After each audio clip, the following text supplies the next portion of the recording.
Magic done എന്ന ചാനലിലേക്ക് എല്ലാവർക്കും സ്വാഗതം. നാളെ ശനിയാഴ്ച സുബ്രഹ്മണ്യസ്വാമിക്ക് വളരെ വിശേഷപ്പെട്ട ഷഷ്ഠി വ്രതമാണല്ലോ. സ്വന്തം മക്കളെ സ്നേഹിക്കുന്ന ഏതൊരമ്മയും അനുഷ്ഠിക്കേണ്ട ഒരു പ്രധാന വ്രതം തന്നെയാണ് ഇത്. മക്കളുടെ നന്മയ്ക്ക് വേണ്ടി തീർച്ചയായും ഈ വ്രതം അനുഷ്ഠിക്കാം. ശത്രുനാശത്തിനും ദോഷപരിഹാരത്തിനുമായി ഇത് അനുഷ്ഠിക്കാറുണ്ട്.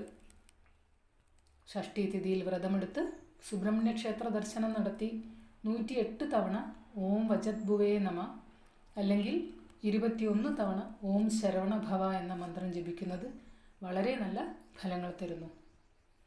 വ്രത ദിവസം രാവിലെ കുളിച്ച് സുബ്രഹ്മണ്യ സ്വാമിയെ ഭജിക്കുക. ഒരു നേരം മാത്രം അരിയാഹാരം കഴിക്കുക അല്ലെങ്കിൽ പൂർണ്ണ ഉപവാസം അനുഷ്ഠിക്കുക. അതൊക്കെ നിങ്ങളുടെ ആരോഗ്യമനുസരിച്ച് ചെയ്യുക. പഴങ്ങളും പാലും കഴിക്കാവുന്നതാണ്.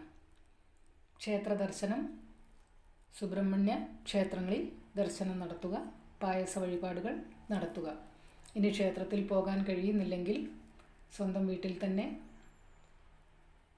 ഒന്നുമില്ലെങ്കിൽ പായസം വയ്ക്കാൻ കഴിയുന്നില്ലെങ്കിൽ കൂടി 2 കൽക്കണ്ടം വെച്ചാൽ കൂടി വളരെ നല്ലതാണ്. ഇനി നിങ്ങളെക്കൊണ്ട് പായസം വെച്ച് കൊടുക്കാൻ കഴിയുന്നുണ്ടെങ്കിൽ അതും അതിവിശേഷമാണ്.